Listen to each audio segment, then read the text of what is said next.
ready? Ready. Uh-oh. Sounds like somebody's got a case of the Mondays. There's a China with a big eye. Clothes came off, I got a heart on fire. Feels really good to me in a sexy time. With a big thrust, hit it from behind. In some instances, the harassment may be verbal. Word around the office is you got a fat cock. After 20 years, scientists have finished mapping the entire human genome, and scientists say in this gene right here, we can see what made you into such a little bitch. There's a list of things that are, yes, technically possible, but we will probably never see in our lifetime. Starting off the list at number 1, we got you with some bitches. Yeah, you're seeing this right. You're watching somebody try to remove a mountain lion from the freeway with a broom. That's right. And you know what? This isn't even the dumbest thing I've ever seen. Check this out. You've got Marshawn Lynch in the backfield. You've got a guy that's been borderline unstoppable. I need you to be honest with me. I am being honest with you, dude. This is gonna go a lot easier if you're honest. And I will, yeah, dude. Yeah. What are you on right now, man? Cloud 9. What? Cloud 9. No, what are you on right now? You One. gotta be honest. I'm on one, dude. You know what I'm saying? Stop fucking around. What are you on right now, man? TikTok, what? Instagram, all of them. I'm on all of them. I'm not talking about your ads. Drugs. Sure, if you got some.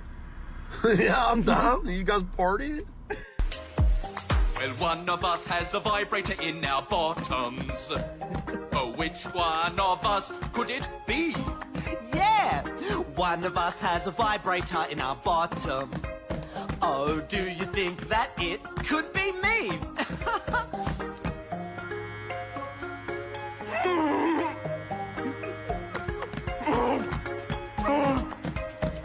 Well, is it Rode? I don't know, maybe. Or is it Mark? I don't know, could be. Or is it Zach?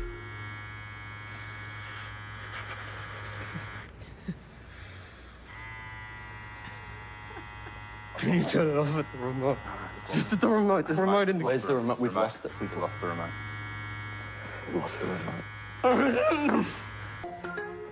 Oh. We both love our moms, women with grown women needs. I say we break them off, show them how much they really mean. Cause I'm a mother lover, you're a mother lover. We should fuck each other's mothers, fuck each other's moms. I'm pushing that leg where you came out as a baby. Ain't no doubt this shit is crazy. Fucking each other's moms. Cause every Mother's Day needs a mother's night. If doing it is wrong, I don't wanna be right. I'm calling on you cause I can do it myself. To me you're like a brother, so be my mother lover. Let me ask you something. When you come in on Monday and you're not feeling real well, does anyone ever say to you, sounds like someone has a case of the Mondays? No. No, man. Shit, no, man. I believe you get your ass kicked saying something like that, man.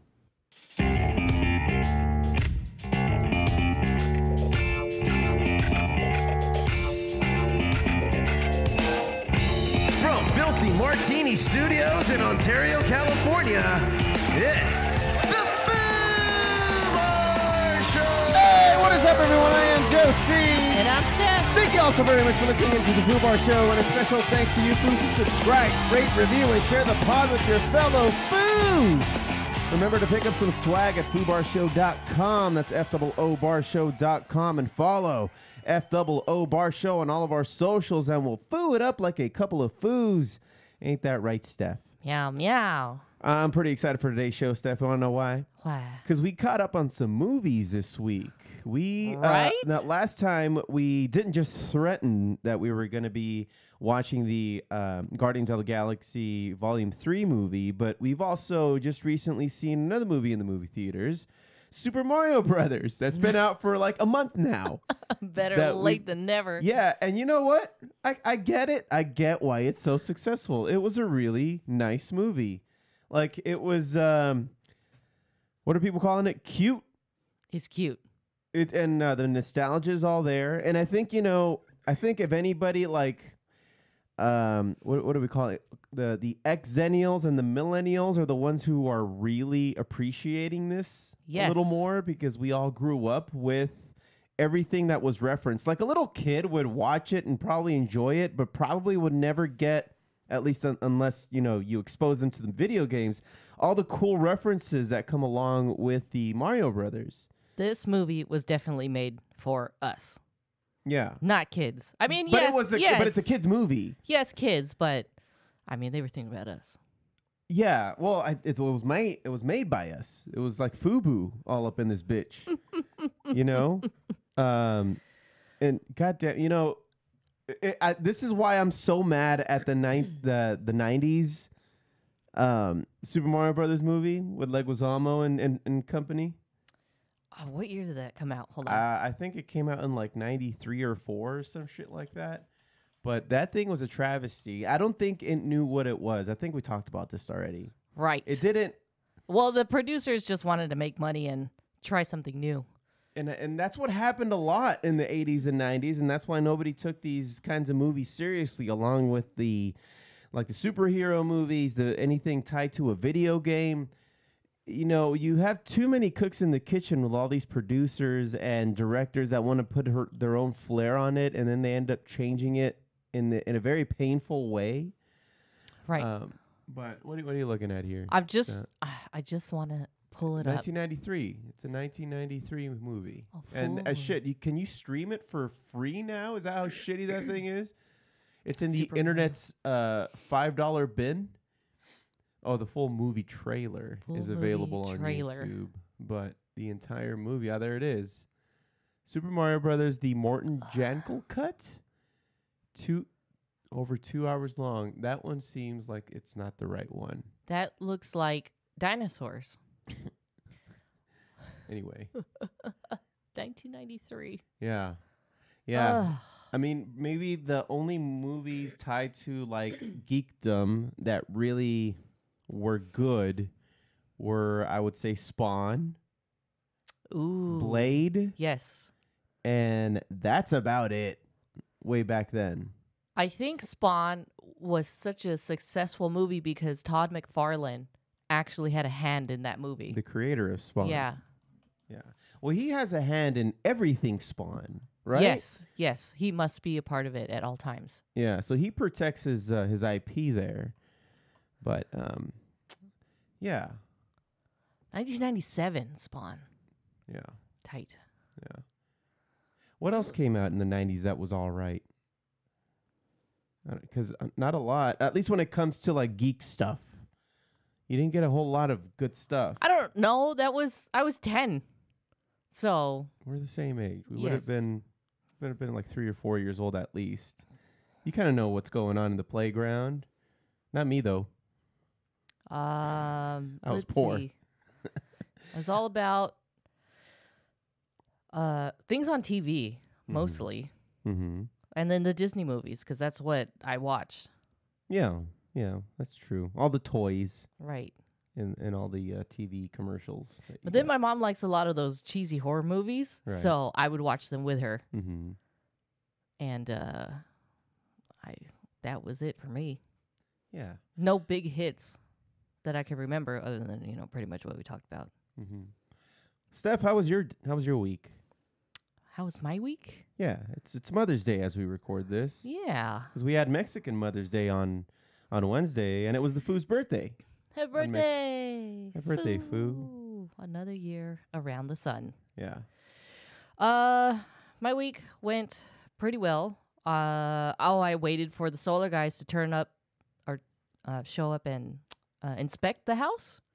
And so we finally got it switched on. Yeah, after what, over 2 months of waiting? Yeah. And I guess that's a common thing too. If you're, so in case, you were wondering, if you would have signed up for solar before the, I think it was like the April 15th deadline, if you produced more solar than you used with your panels, you get a reimbursement. But, now, if you signed up for solar before that deadline, the amount that you'd be getting for that reimbursement is more. And so that's why we signed up for solar before that deadline. If you signed up after, then you get less of a reimbursement per kilowatt or whatever the hell.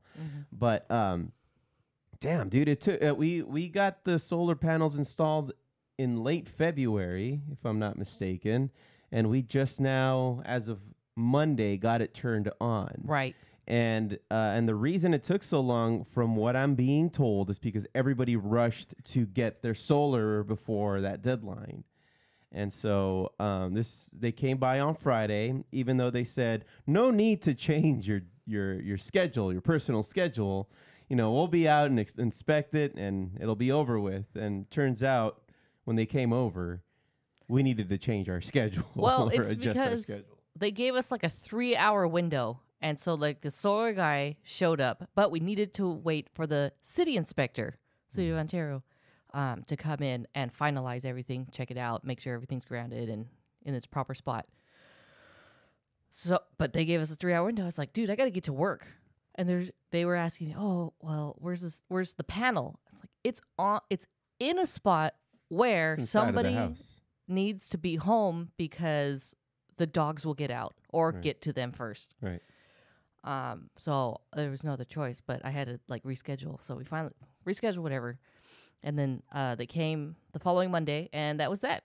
They were literally only here for less than 5 minutes. Nice. And that's what you want. Yeah, just in and out. Like, I mean, you can tell if something's wrong just by looking at it, but everything was there. And so we have solar now. Into the century. Here we go. The future is now. Yeah. But what else have you been up to this week? I mean, it was kind of your birthday week, not really?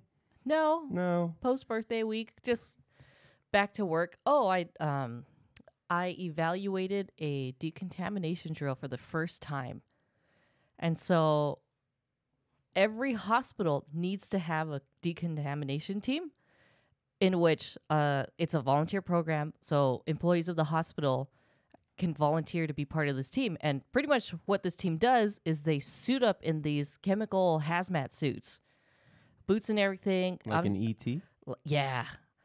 But it's like way more tense than that. Pretty much more intense than trying to take ET?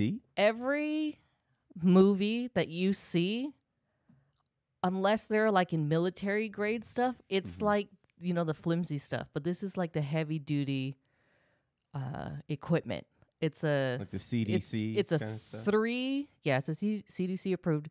So the respirator is a 3-unit carbon respirator, and the suit is pretty much just like a plastic material. But you have to. What you don't see in the movies is that they're actually taped onto the suit. Like the gloves are taped onto the suit. The hood is like a double layer, and once you're in the suit, do you have to tuck your pants into your socks? No. So you pretty much climb into the suit. Depending on what suit you're in, it can already have boots attached, or you have to put the boots on top of it. I believe we call them booties. Booties. No, or footies. I don't think it's booties. Unless it's like a big-ass bulbous ass with it. Anyway. Right. But let's just say, for the sake of this conversation, like the boots are connected to the suit. And so there's an overlapping layer where you have to tape everything together. Even though the boots are connected to the suit, you don't want them to like rip or come apart as you're walking around. So you have to like use chem tape around everything, around the wrists, around the ankles, and then there's a zip up right in the middle, in the front, and you have to tape that down too, because you don't want like anything getting in the suit. And being in the suit, it's so hard to hear because the respirator is so loud. Like it's an actual, like, it's your ventilation, it's the airway. And if that respirator goes out at any moment, you can pretty much like suffocate. Nice. Because it's airtight. It's supposed to be airtight because you're pretty much taped. What are you doing? It's just airtight. All right. Nice. So what happens, like if there was an event, people start flooding into the hospital, decontamination team gets deployed, and all the people, like let's just say 10 or whatever people come to the hospital, they have to be decontaminated. That's where the decon team comes in. Even before the victims get into the hospital, they have to be outside the hospital, sprayed down, and then they get to go to the ER because they're technically radioactive. And what they get sprayed down with is, what do you think they get sprayed down with? Urine. No. Like you don't pee on them, like if it was a jellyfish sting? No. Can I pee on them anyway? If you want your penis to be radioactive. Well, does that mean it'll grow into like 10 times the size? What do you think? Yes. No, it's just going to fall off. Oh. And it's going to be very painful. That's the worst Blistering. possible. Okay. Put your dick away, dude. I'm trying to tell you something. Okay. They get sprayed with soap and water. And it's most likely they're going to get hosed down with Dawn dish soap. Because that is the most... Like I'm a duck. Yeah, like you're a duck. Like I'm an oily ass duck. No, you're a radioactive duck. You just got to get sprayed down and then we can fix that whatever. Isn't that how Howard the Duck came to be? I haven't seen that movie in forever. I have no idea. He comes from a different timeline or universe, right? I guess so. Well, he was in Guardians. He was, but he was under the Collector's capture. He was in the little tank. Yeah. Well, wasn't he was playing on, he was cards? On, yeah, well... With everybody? And we saw... Well, yeah, because... spoiler. It's kind of just like an Easter egg that he's there. Well, in the Avengers, when we see the Collector, he's in the display case as Howard the Duck. Yeah, but we saw him in Guardians, Volume 3. Well, yeah. Did you fall asleep? No, because he got out. Uh-huh. Whatever, dude. Okay. So I was able to see that, evaluate everybody, what each team was doing right, what each team was doing wrong. Pretty much they got it down.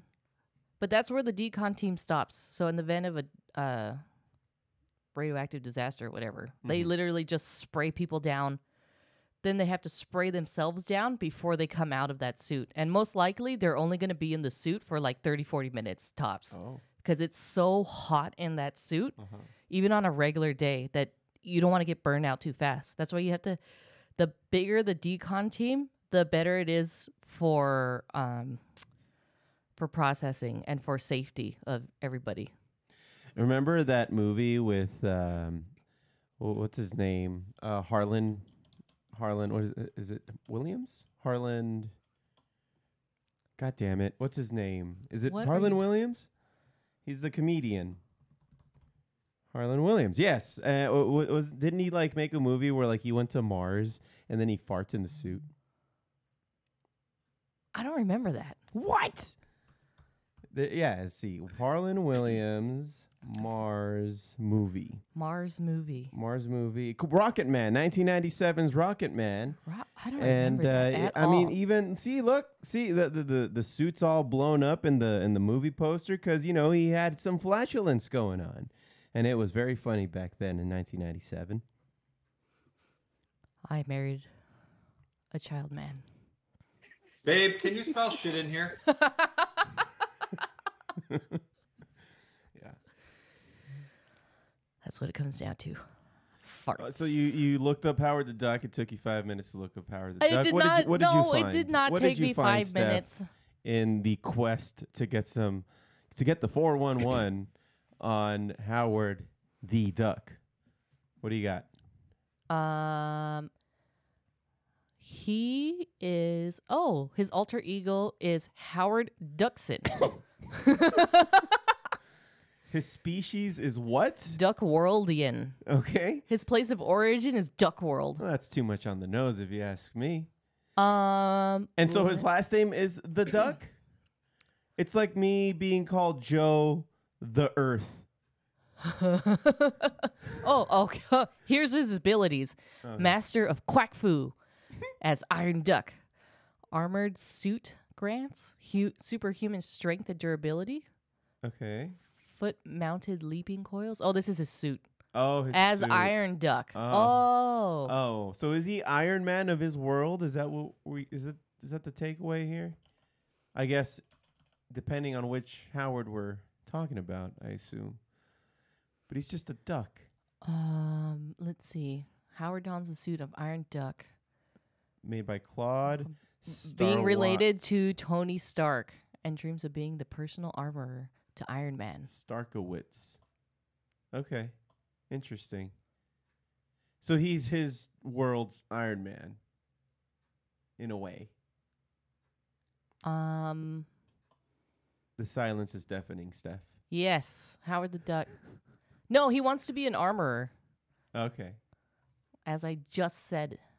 Where's his place of origin? Didn't we just say it was Duck World? He was Duck Worldian. Duck Worldian. Yeah, from Duck World. We just talked about it. My God, Duck World. Right.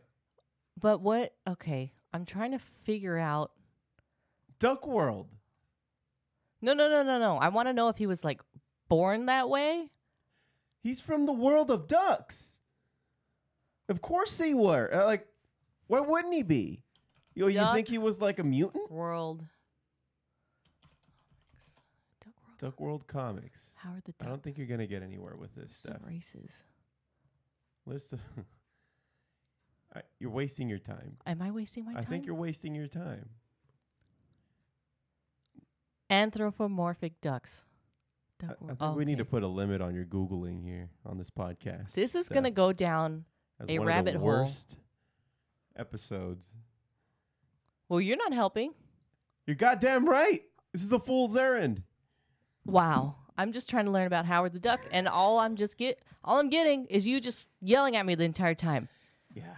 From Duck World. I should have given you that heads up. I'm gonna fart on your fucking face right now. Speaking of farts, man, that trip to Shakey's yesterday really tore my ass up. Being keto and all. I don't really talk about it, but please do tell, what is this keto diet made out of? It's no sugar, no grains, and I had some pizza and Mojo's and there's no sugar for Mother's Day. in pizza. There's no sugar in pizza. There's carbohydrates in the bread, and then there's grains in the flour made. That makes the pizza there, Steph. Yes, I know. I was just trying to play devil's advocate. You ruined it. Let's get into Geeking Out, shall we? I guess.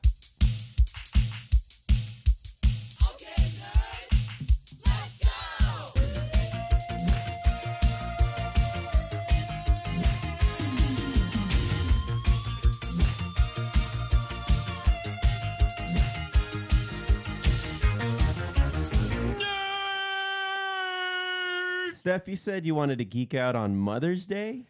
That's right. Mother's Day history? Mother's Day history. Okay. Just so you know, so you can file this away for whatever random trivia night you have. Sure. So the history of Mother's Day was celebrated in the ancient times by Greeks and Romans. And this is from history.com, the information that I'm getting. Just so you know. Okay. The president for Mother's Day is the early Christian festival known as Mothering Sunday, in which everybody was invited to go to church. Okay. That sounds shitty. Right?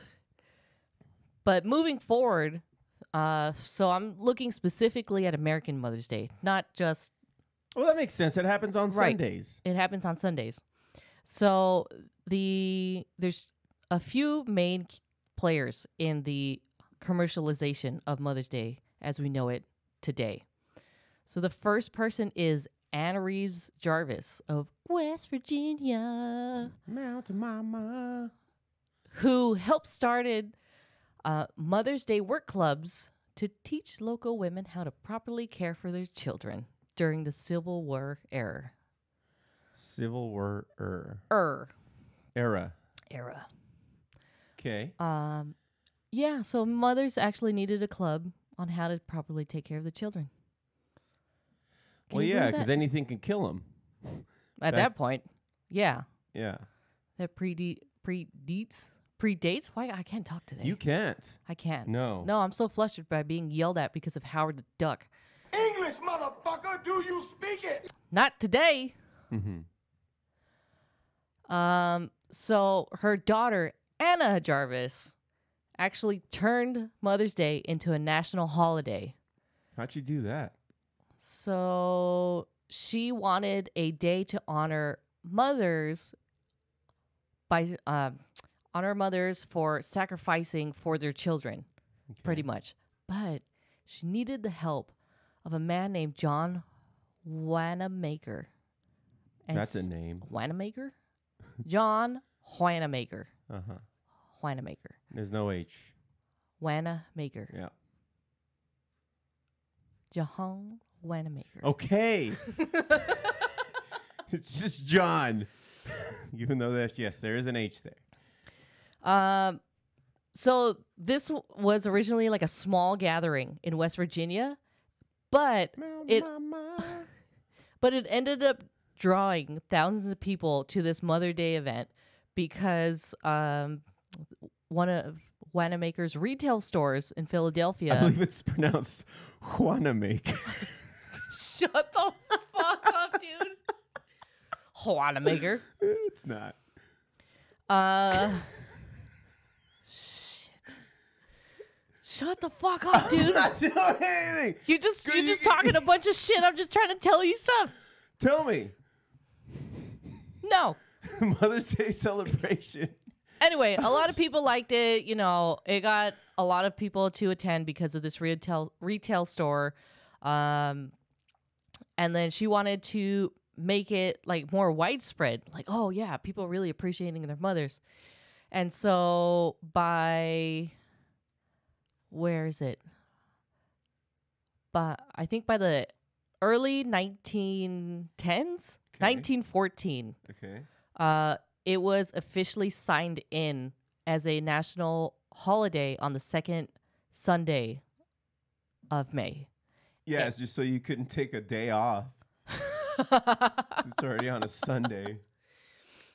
And so Anna decided to work with a bunch of florists and make a white carnation the symbol for Mother's Day. Oh, is that what it is? Yeah, so a white carnation. So if you see that, that's why carnations are so popular during Mother's Day. Oh, I didn't know that. I thought they were just in season. I think they're in season year round. Yeah. So they were encouraged to, thank their mothers for all their sacrifice. And, this was a completely different time. Suffrages and, women couldn't even vote back then. So it's like, oh, well, let's give one day to women. This ought to shut them up. Right. But then after it became a national holiday, all of these people started commercializing on it. Candy, chocolate, flowers. You got to gift your mom something. So everything kind of fell into place like that. And so Anna Jarvis, who fought so hard to get this recognized, started like resenting it. Oh, I hate this holiday now. I don't like it anymore. And she actually started a petition to take it away. And she was just like so over it. She went through, she used up her entire savings with legal fees trying to like take back this whole Mother's Day thing. Dude, relax. Right? Without a shadow of a doubt, you are one of the biggest cunts walking the face of this earth. Wait, don't take it back. I mean, it's not going back, okay? All the mothers got a taste of just one day of being recognized. You can't unring that bell. Nope. No. Nope. Not with so mom. she died alone, motherless. Get the fuck out of here. Really? Motherless, unwed, bitter. Uh-huh. That was the end of her line. Oh, man. Yeah. So that is the history of Mother's Day. Interesting. Like, I want you to recognize it, but look, don't overdo it and stop what you're doing because I don't like the way you're doing it. Sounds like motherly advice right there. Okay. Like, I like what you said, but the way I said it was better. Of course. Of course. So there's your history lesson of the week. Thanks, Steph. You're welcome. Hey, I didn't plan to talk about this, but I just found out that Jack Dorsey, does that name ring a bell? Is that... I might have seen something. Is that a poker player? That is Winnebago Man. Winnebago Man. Remember we watched a documentary on the Winnebago Man? I might have fallen asleep. Son of a bitch. Okay, so we watched there was a documentary about Winnebago Man. Now, this is before social media was out. This dates as early as the 1980s, and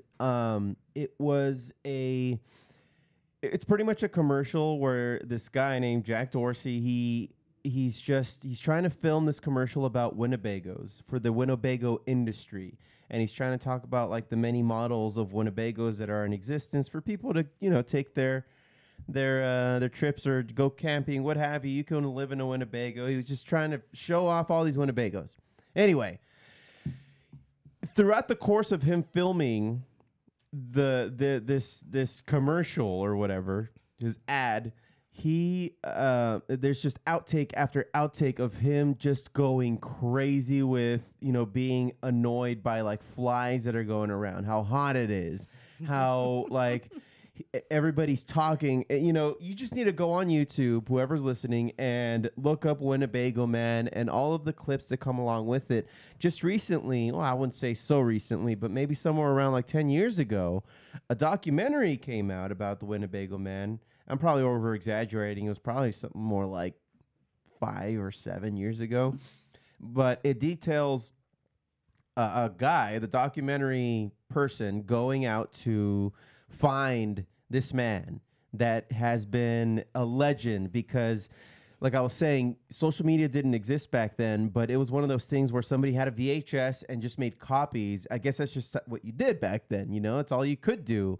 You made mixtapes with cassettes, and you made funny shit that you can share with your friends on VHS. You made copies of that, and that spread like wildfire. Like, you've heard of that thing where, what was it, Clooney, who had a dribble up his ass or something like that? Richard Gere. Richard Gere had a dribble up his ass. No, that's not true, but it just kind of spread like wildfire amongst, every child in every elementary school and every middle school and every high school all across the United States. The thing about Marilyn Manson removing one of his ribs so that he can suck his own dick, that never happened. But that went around like crazy. Anyway, and wasn't it another one that Rod Stewart ate so much jizz that he had to have his stomach pumped? And you know what? At that point, when I heard about that, it had changed from Rod Stewart to, I think, Lil' Kim. Fuck out of here, really? They just changed who it was, like later on. Like, I think. Or there was the other thing with the Jingle Bells, Batman Smells, Robin Laid an Egg. Yeah. All the kids knew it. Everybody knew it. But that's been going on since like the 60s and 70s. Never been recorded beforehand. Until the Batman animated series made it so in one of their episodes. Right. That was the only time it became like codified, where it was like somebody put music to it. Vindication! And Joker sang it. Yeah. It was tight. It was pretty tight. We were all there for that. Anyway, Jack Dorsey just passed away. No. Yeah. All right. And so I wanted to give a small tribute to all the drops that I have in my possession of the outtakes to give you a little taste of Winnebago Man. Do you believe any of that shit? Don't slam the fucking door. Get out of here, you goddamn jackass. Goddamn son of a bitch. I can't think. Something is wrong with me. Listen, I've got to give a clue here now. I don't want any more bullshit anytime during the day from anyone. That includes me. I got to read it again because my mind is just a piece of shit this morning. Son of a bitch. No more. Let us get the fuck out of here. Jesus Christ. I don't even know what the fuck I'm saying. Man, I'd like to kick your fucking head in. So it's a whole thing. It's hilarious. Check out the clips on YouTube. It'll make you laugh. And if you have an hour and a half to spare, check out the documentary on Winnebago Man. I think you'll enjoy the shit out of it. You should rewatch it, Steph, if you did indeed fall asleep way back when. You mean I should watch it for the first time? God damn it. Yes, you should watch it for the first time. Let's see. Moving on. Another thing I wanted to talk about. Remember that Villanous game that we tried playing? Did try playing. No, actually, you guys played it. And I just kind of sat there and tried to figure it out. Yes. That game takes forever and a day to get through, Oh, right? man. And it was Star Wars Villanous. It's the game that the Foo bought me for my birthday, and there's a new expansion on it. There's a new Boba Fett expansion, and it's called Scum and Villainy. It'll launch this August and bring the infamous bounty hunter Boba Fett into the game. There are 2 additional villains that will be added, but they haven't been released yet as well.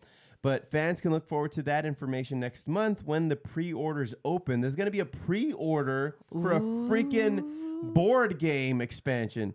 If I had to guess, I would assume that we're looking at the at Bosk and IG-88, other 2 famous bounty hunters. Let's see here. In Star Wars Villanous, Scum and Villainy, players will choose to play with one of 3 iconic villains from the Star Wars galaxy, including Boba Fett.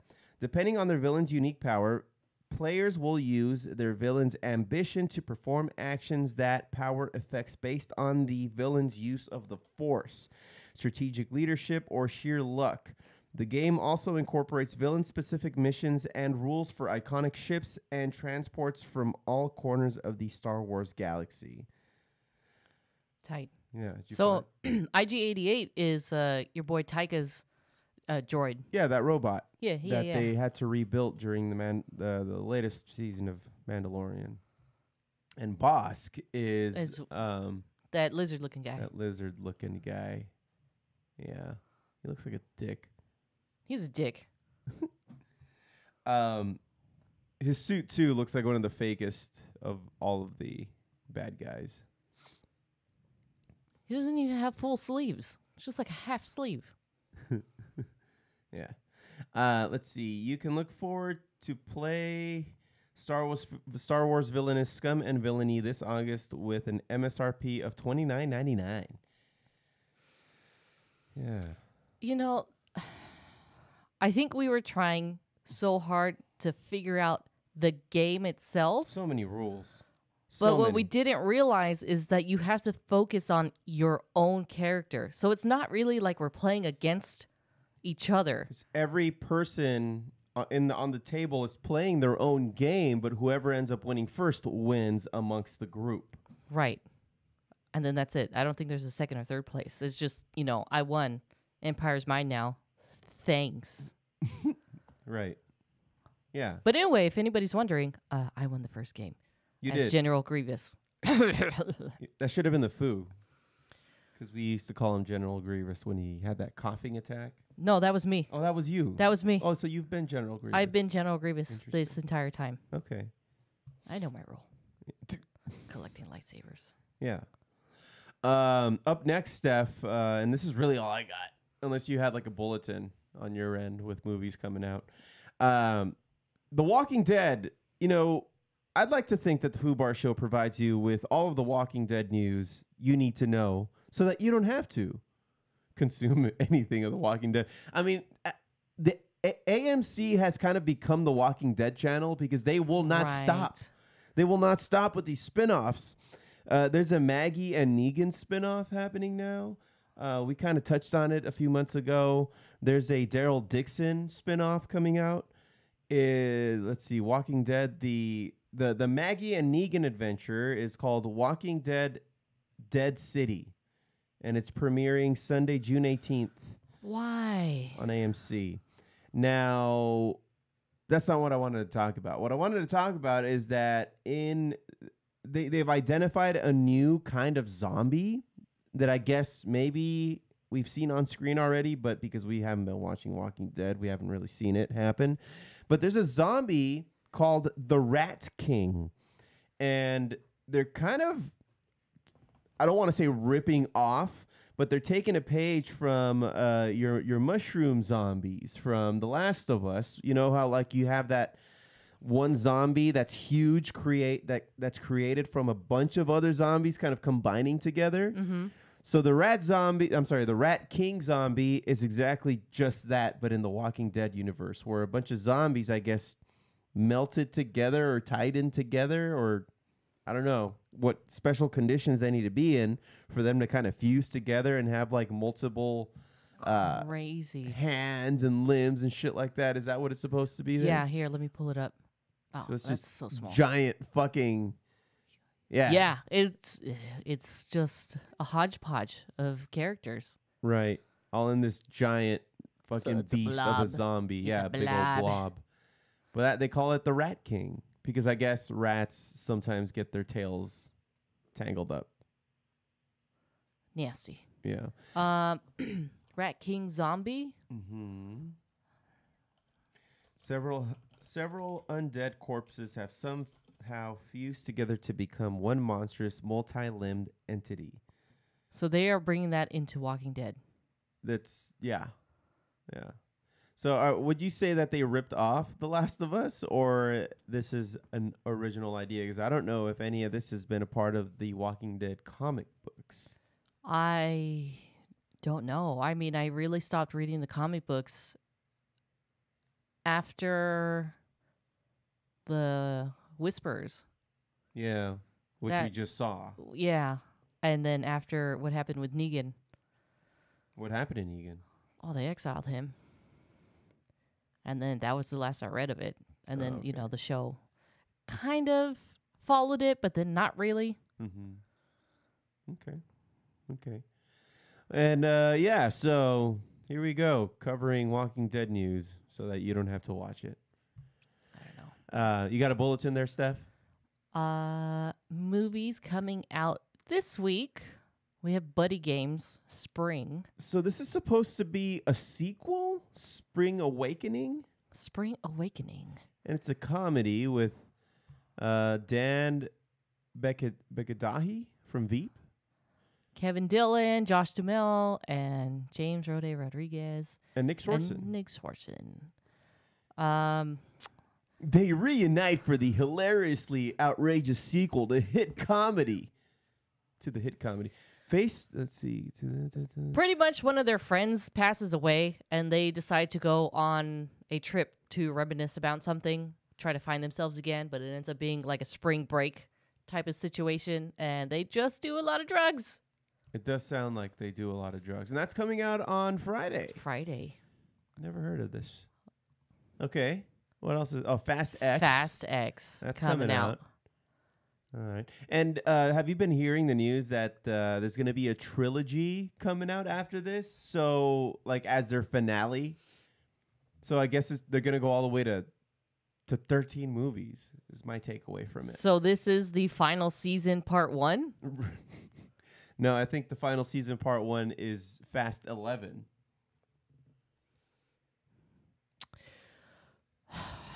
We don't need it. But I was reading online that there is an opportunity for fans of the series to watch all 10 movies and count how many car crashes there are. Oh, there's like I've heard about this. And that, that includes like, oh, what's the car crash? Does that mean the car blows up? It's like, well, is it really crashing at that point? Like, if the car hits something or somebody hits the car, I guess would define a car crash instead of it blowing up spontaneously. I think I need to call my adjuster for this one. Yeah. What else? Let's see. There's one called Outpost. Okay. About this lady who becomes like a fire outlook in the mountains all by herself. She's trapped. She's not trapped there, but her volunteer time is like 3 months, but she's all by herself and she starts seeing things. She starts seeing fires that are not there. She has PTSD. Then she thinks the people in the town are crazy, but then they think she's crazy. It's rated as a horror. Okay. So, I mean, it seems like one of those psychological thrillers more than anything. Okay. And amongst other movies, Black Lotus. Let's see, Stay Awake. What is this Master Gardener? That looks interesting. Paul Schrader. Joel Edgerton. Much devoted to tending the grounds of his beautiful historic estate, to pandering his employer. Speak up there, Steph. It It literally is about a gardener played by Joel Edgerton. When Mrs. Haverhill, which looks like that is the employer. Okay. When Mrs. Haverhill demands that he take on her wayward and troubled great niece Maya as a new apprentice, chaos enters his existence, unlocking dark secrets from buried, violent past that threaten them all. Okay, so it's a thriller. It's Suspense a thriller. Sigourney Weaver's in it. Okay. Interesting. And the rest. Okay. Master Gardener. I don't know. Probably won't watch that one. Not a great selection this week. This is a Roger Waters movie that came out already. Though. Nope. No? Oh, it will be coming out. That's next week. Oh, with not the machine. this week. Yeah. I'm excited for that one, The Machine. The Machine. But then we're also getting Little Mermaid coming up. Yes, the premiere is on Wednesday, but it actually comes out Friday, May 26th. And when we went to go see Super Mario Brothers this weekend, or just a couple days ago, how like you get those little commercials before the previews, and they were talking about Little Mermaid, about it having a modern spin, and immediately you're just like, she's not getting married. Yeah, because the lady was just like, this is a fun take on Ariel being solely independent, trying to find herself. And I was like, great. And then she said a couple other things, and I immediately I turned to you and said, she's not going to get married, is she? I mean, the fairy tale ending is her pretty much getting married, right? In the animated one? Yeah, because there's all this chemistry between her and Eric, which, by the way, I really hope they age her up at least to 18. I mean, otherwise he's a pedophile. This is going to be a really weird movie. Well, how old was Eric in the animated one? Was he over 18? That's a good question. I don't think we really find out his age. Okay, maybe it's for the best that we don't, at least for her sake. Well, and then they didn't have statutory rape and stuff back then. How old is Eric in animated? I guess that's another question for another day. Well, this was an old story. Yeah. It just says he's a young, dashing prince. Okay. All right. Oh, he's confirmed to be chronologically 2 years older than Ariel. So if she was 16, he's 18. He's 18. Okay. Well, I mean... Still. Right. If you're, that's a big age difference at that age. It's a senior dating a sophomore. Right. At that age, it's pretty big. I knew a lot of girls' parents who threatened, 2-year-older boyfriends because they were 18. It's creepy. Yeah, like if you remember your time in high school, you kind of like the growth spurts are significant. Yeah. And when the puberty is, the change is happening in those 4 years, it's pretty significant. Like when a senior would be like going out with a freshman, it'd be weird to see. I don't know. Little Mermaid is an old folks tale. 1837. Right. But it was a lot more morbid then. Oh, Hans Christian Andersen. Yeah. Anyhow. So it's going to be an interesting take, I guess. It's already pissing off a lot of whites, but just because she's black. She's a mermaid. Get over it. Yeah. Oh, man, if she doesn't marry Eric, then why do we even then make it a different movie. Just make it a different movie. Yeah. Make it one about one of her sisters. Don't call it The Little Mermaid based on the Ariel we know and love. Well, if you're going to change the entire story. The Disney animated one changed the entire story, too. I'm sure that this one that came out in the 1800s had nothing to do with her getting married or, I think that, fairy tales were pretty morbid back then. Oh, okay, here. For Wikipedia. When a mermaid turns 15, she is permitted to swim to the surface for the first time to catch a glimpse of the world above. Okay. When the sister, let's see, the Little Mermaid turn comes. She rises up to the surface, watches a birthday celebration being held on a ship. Okay, that's the same. Then a violent storm hits. That's the same. Okay. She longs for a prince and eternal soul. Sea witch. That's the same. She agrees to the arrangement, drinks the potion. Go to the second to last paragraph there. They celebrate their new marriage aboard a wedding ship, and because he ends up marrying a neighboring princess. So her heart breaks. She thinks of all that she sacrificed and all the pain that she's endured for the prince. She despairs, thinking of the death that awaits her. But before dawn, her sisters rise out of the water and bring her a dagger that the sea witch has given them in exchange for their long, beautiful hair. If the Little Mermaid kills the prince and lets his blood drip on her feet, she will become a mermaid once more. All of her suffering will end, and she will live out her full life in the ocean with her family. However, the Little Mermaid cannot bring herself to kill the sleeping prince lying with his new wife.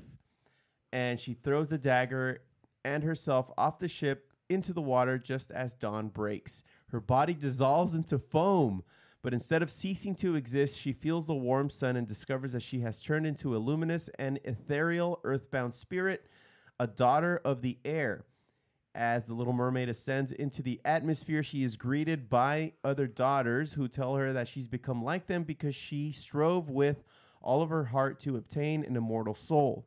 Because of her selflessness, she is given the chance to earn her own soul by doing good deeds for mankind for 300 years and will one day rise up into heaven. Now, see, that's the movie that I want to watch. Because that sounds... Maybe that's what we're going to get. That sounds like a horror movie. Yeah. Come on, Disney. They're not going to do it. They're not going to do it. Wow. I don't think they will. A lot of these fairy tales have gruesome endings. Yeah. Yeah. Interesting. Wow. Okay. I think like even Sleeping Beauty, you know how like she's supposed to get kissed to wake up? I think something about them like ripping off her lips so that she never, I don't know. I could be thinking of something else, but that it just ended up into like a bloody tale. Yeah. Or like Rapunzel. She actually jumps out of the window because her prince gets sent away, but she lands and thorns get into her eyes. And then she has to walk the desert to try to find him. And eventually they heal. But it's like a happy ending. But it's just like weird. Weird. It's just, you don't need any of that. Yeah. Okay. Well, you learned something about Little Mermaid today. You sure did. I bet you didn't realize it was going to go that route. No, I didn't. Okay. Well, I think that's going to do it for Geeking Out. You think so? Yeah, I think that's it. Okay. Cool. Let's finish this off with the music highlights.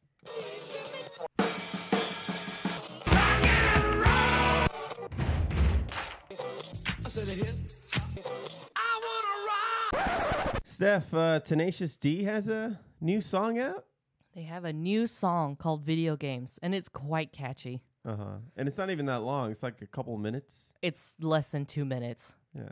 And it was animated by Adam Paloan and Chris O'Neill. It's like claymation, looks like. Claymation, a little bit of animation. It's a little bit of everything. Okay. Yeah, video games. I guess. Super catchy. You know, and this is probably coming off of the coattails of Super Mario Brothers since he was Bowser in that movie. Oh, yeah. Yeah, which is really good, by the way. Apparently, we just missed them, so now they're going to go to Europe and tour. Okay. I would love to say Tenacious D. We saw them at that K-Rock event. That's right.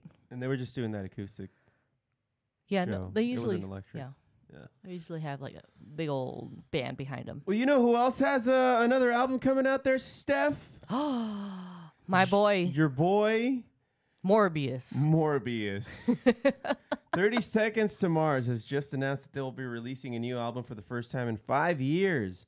But wait, there's more. They also released a new single called Stuck.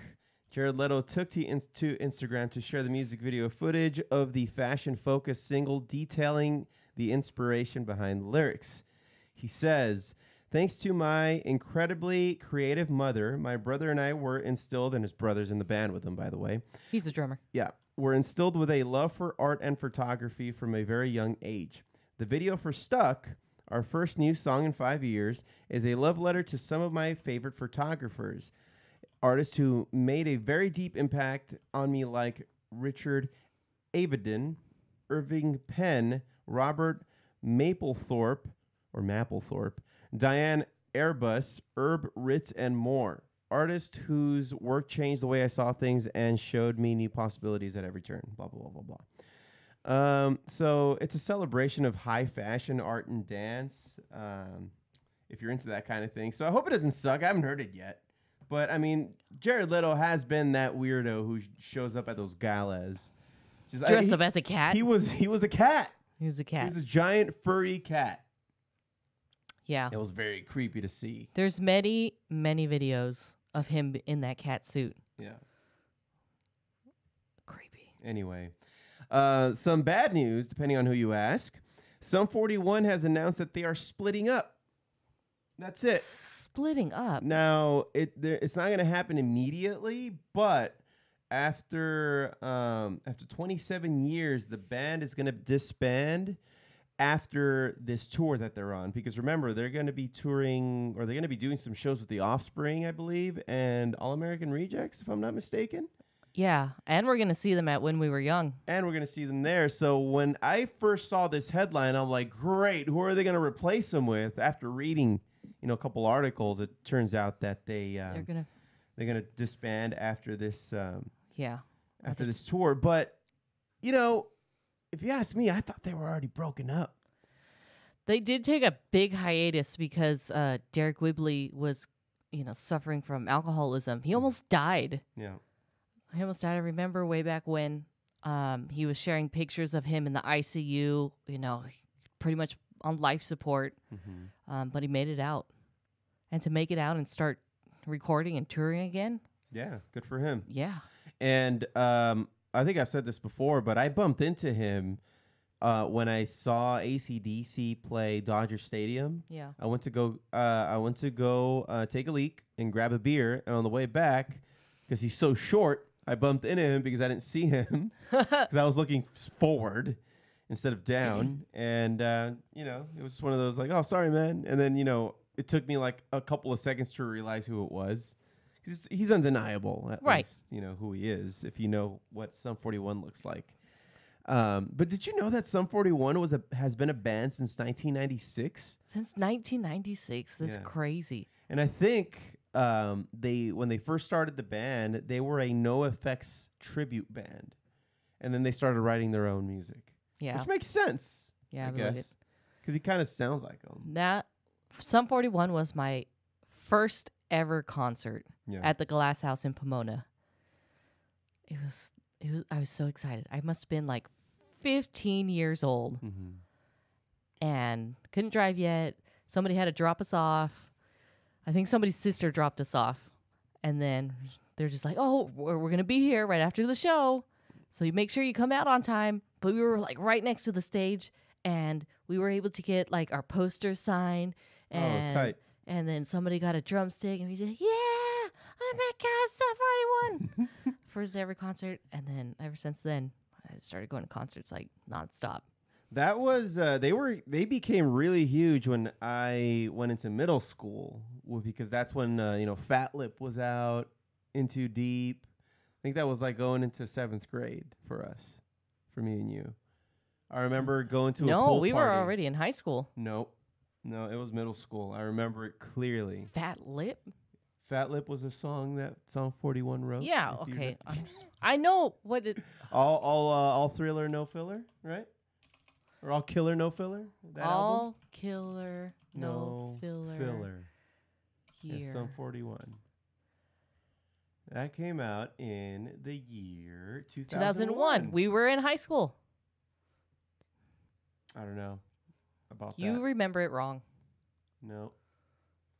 Released on May 8, 2001. And in 2001, we were in 8th grade. Right. We hadn't started freshman year in September yet. So middle school. Bam. What?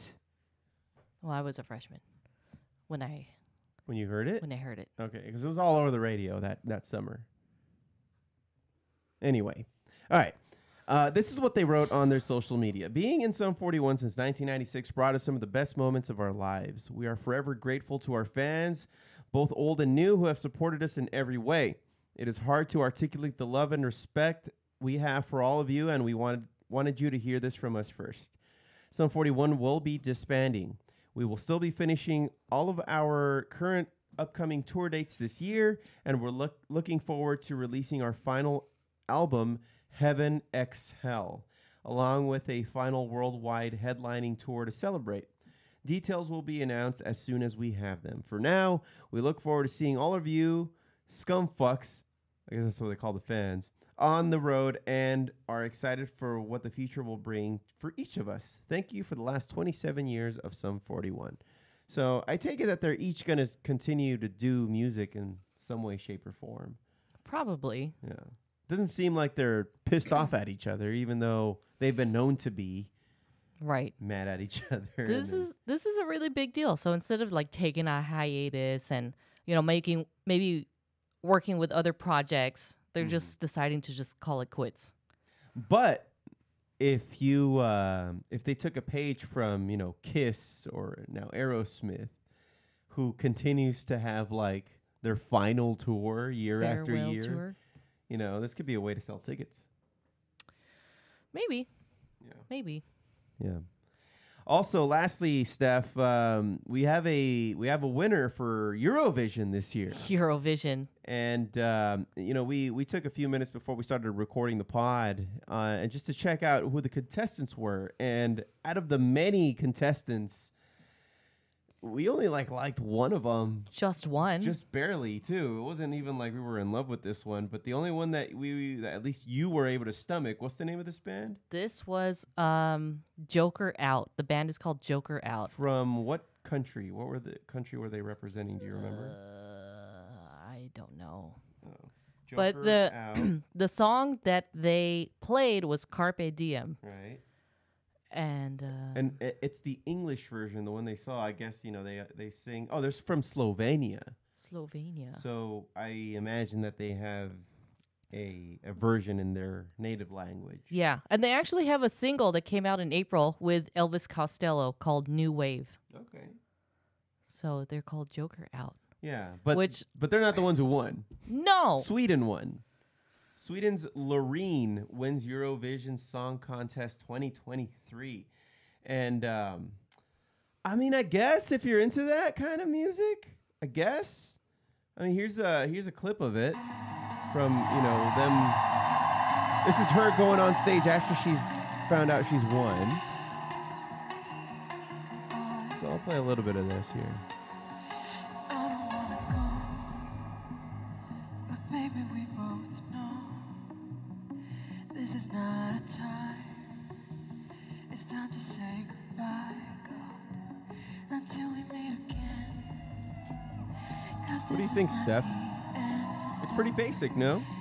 It's very underwhelming. Here, I'll fast forward. Hopefully it kicks in here. I'm letting my head down. I'm taking it cool. You got my heart in your hand. I'm losing my friend. It's all that I got. Violence, pain, and I think I've heard enough. Yeah. It's So during that performance, it's not for me. During that performance, she's mainly lying down. Yeah. So you can tell what kind of song it is if you're able to sing it laying down.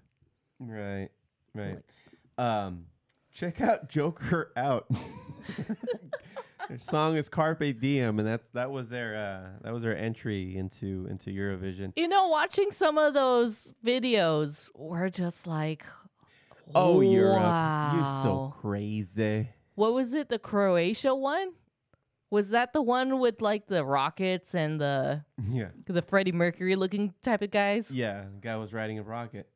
Oh, it was weird. A nuclear rocket. A lot of them were sort of like dance numbers. A lot of electronic stuff. A lot of new wave sounding. Yeah. Europe, man. Europeans love their electronic music more than maybe us here in the States.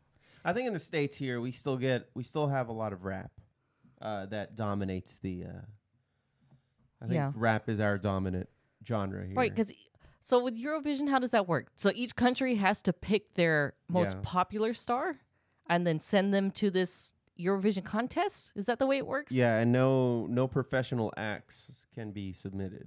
So that's why you get all these, kind of like amateurish kind of acts. But they pick their best act and they submit them into Eurovision. Battle of the bands. And then they battle it out. Yeah, pretty much. It's a battle of the bands.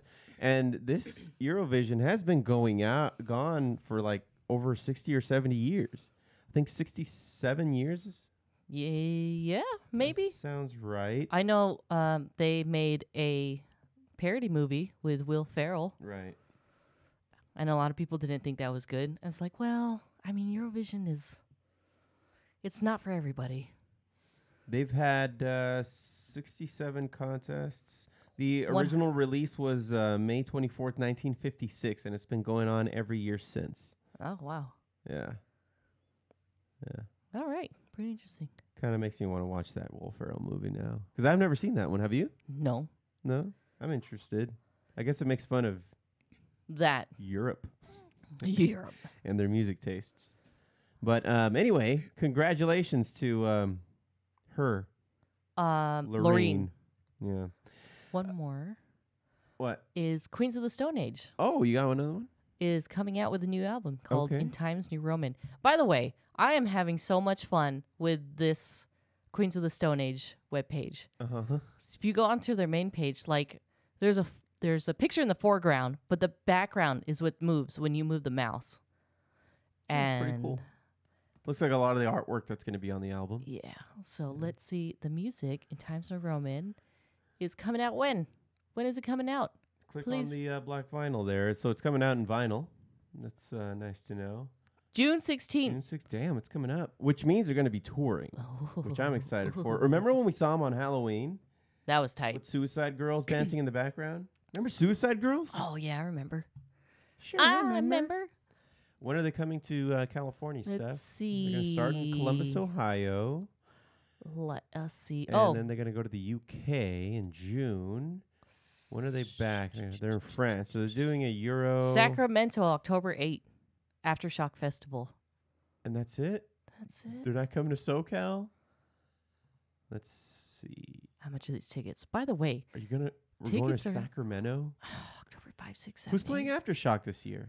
Well, let's find out. Ooh, Thursday. Incubus, Avenged Sevenfold, and Pantera. Fuck. Oh, shit. AFI, Pennywise, Nothing But Thieves. October 5th. Yeah. Don Bracco. My boys from England. Nothing Nowhere. Okay, that's a stacked day one. What do we got for day two? Godsmack. God damn. Tool. Limp Bizkit. Megadeth. Coheed. Skillet. They're really good, Skillet. I don't know any of the other bands, but I'm sure they're very fun. Saturday, October 7th, you got Turnstile. Turnstile has really made a name for themselves this last year, man. They're like, I don't know how to, they're just like really energetic punk. Korn, 311, Corey Taylor is there. Baby Metal. Baby Metal's fun to watch. Let's see. Sweco is really good. Deathlock. Fuck, Deathlock is there. And the rest. Sunday. And then Sunday you get Queens of the Stone Age. Guns N' Roses. Rancid. Dance Gavin Dance. Daughtry. All right. Bad Flower. Aaron Jones. Oh, Billy Talent. Nice. Mayday Parade's really good. I Prevail is really good.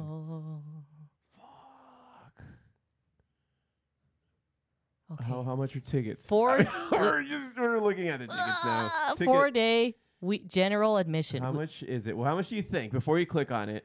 How much do you think tickets to Aftershock in Sacramento are? 4 solid days. 4-day festival. I'm gonna say we're talking just general admission. I'm gonna say $1,200. What do you say? Oh. Per general admission ticket, no VIP. We're not talking about anything else. By the way, I'm seeing that they sell single days. Single day VIP. Okay, but what about the 4-day thing? I was gonna say $1,000. Okay. And you're going with $1,200? I should have just spent like $1, Bob. $1, Bob. What do we got? What? $1,519.96. But that's the weekend. But then look, there's a fee of $304.98. So it's like almost $2,000 because there's gonna be tax. That's not even including tax. What about the one above it? Weekend 4-day general admission. Oh wait, we're looking at a 4-day 4-pack. Oh, the 4-day general admission is $400. So the 4-pack is for 4 people? For 4 people. Oh, that makes me feel way better. So it's cheaper than we thought. Oh. So are we buying these? No. Add to cart? Wait, let me view the layaway. Okay. Oh, $50 deposit. But it goes towards the payment. Right. I have to assume. Right. Yeah. Oh, but there's a layaway fee of $10. Okay. But that's if you can't pay for it now. More to come on this. We might actually go. Wow. Now knowing it's only $400 to go. Do you think that you can get a work trip out there? No. Damn it. No, I don't think that. You got to recruit. I'm a recruiter, but not for this. But not for this. This is a lot more affordable than I thought it was going to be. Yeah, no shit. And then we just got to go to Sacramento. Because we're going to Ohana Fest in October. October 1st. Okay. Oh, word? Yeah. And this is that same week? This is that same week. Yeah, oh wow. So, but that's on Sunday. Right.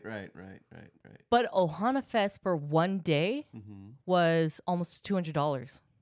This is so go back days. and then get that single day VIP and see how much that day. Actually, single day general admission. Single day. Right there, select tickets. What does that say? Each day is $130. Oh, Thursday is $134.99. Friday and Saturday are $154.99, and Sunday's $134. Probably to get people to stick around for the entire weekend. Right. Because who's headlining Sunday? Guns N' Roses. Queens of the Stone Age. Stone Age. And oh shit, and it's cheaper? Wow. I mean, if we can just go for the 1 day, I'm down for that. But I do want to see Tool. I've never seen Tool. You've never seen Tool? I've never seen Turnstile either. But I think we're going to see Turnstile anyway at when we were young. Korn would be nice to see. On Corey Saturday. Taylor. Baby Metal's fun. Godsmack. Yeah, I kind of want to go to every day on this one. There's a band every day that I would want to see. Yeah. Fuck. The Bronx. Day 1. Don Brocco. I need to see that. L7. Don Bronco is where? Don Bronco's day 1. I know. Wait. Oh, White Reaper's day 1 too? Yeah. Oh, we have to get the 4-pack. How much? Oh, wait. How much is the VIP 4-day weekend?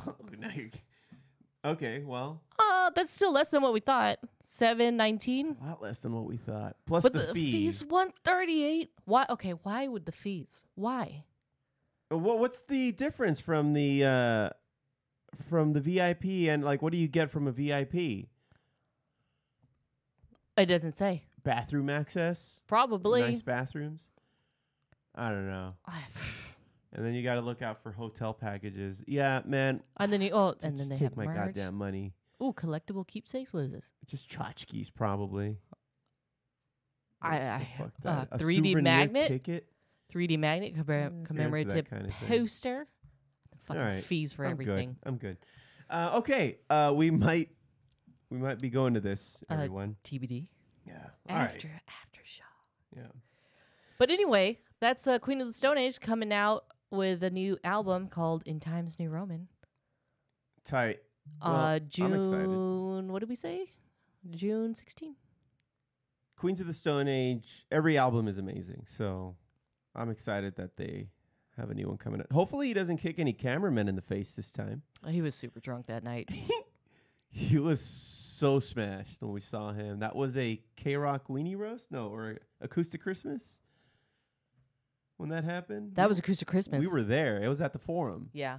Yeah, it was crazy. And then he got in trouble and had to apologize on the internet. That's going to do it for music highlights, everybody. And likely the show. So, Steph. Yeah. Next week. Is it next week? We're having a guest. We're having two guests. We're having Doug Brody, who we've been following him ever since his first book that he wrote called The Ship. And the part 2, The Shippening. The Ship's Revenge. The Ship's Revenge. And then part 3 he just released or is about to release. It comes out May 19. And you already read it. I read it. I had the great opportunity to read a pre-publication version. Wow. He sent you the PDF, right? He was kind enough to send me the PDF with typos. And then he sent me the final edition. Okay. So it was nice to read it and review it, and we'll talk all about it. So he probably sent you the same draft that he sent his editor. Yes. Wow. Yeah, most likely. Crazy. Yeah. So I'm what an honor. So the third and final installment is called Children of the Ship. Mm-hmm. And who else are we going to have on the show that day, Steph?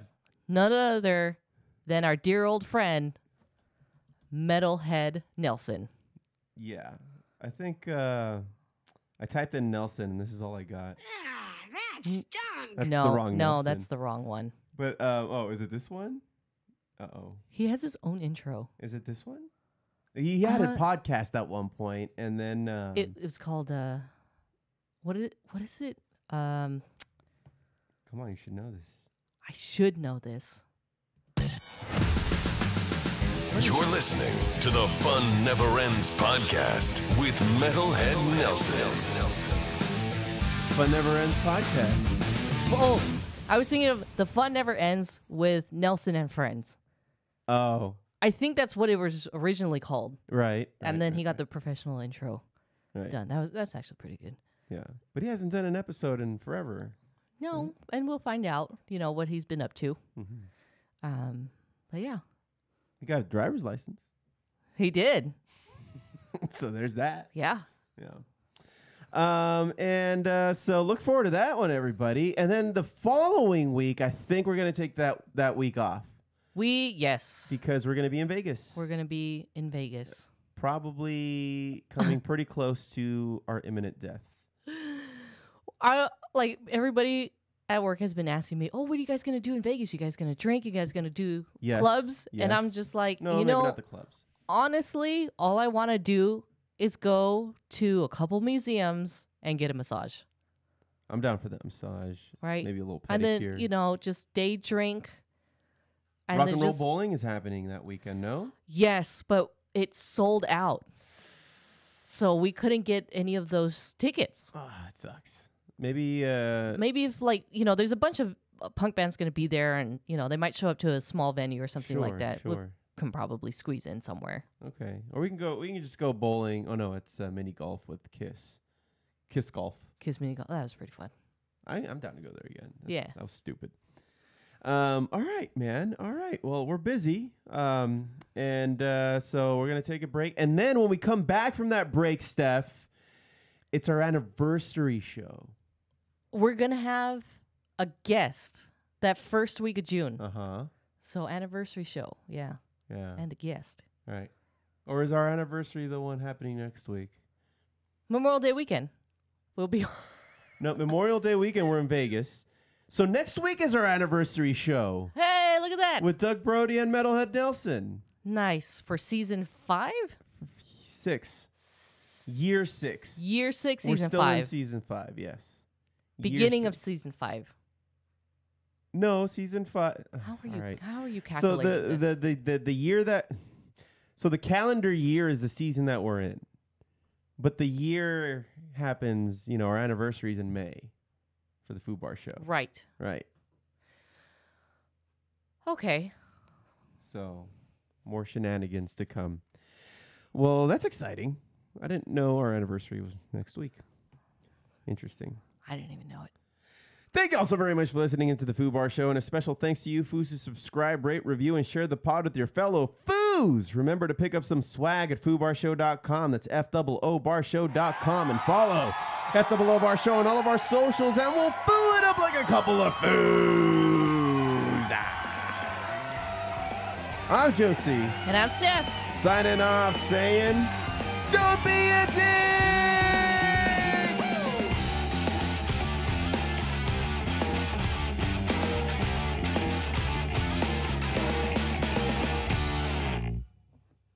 Fuck, man. Thank you, guys.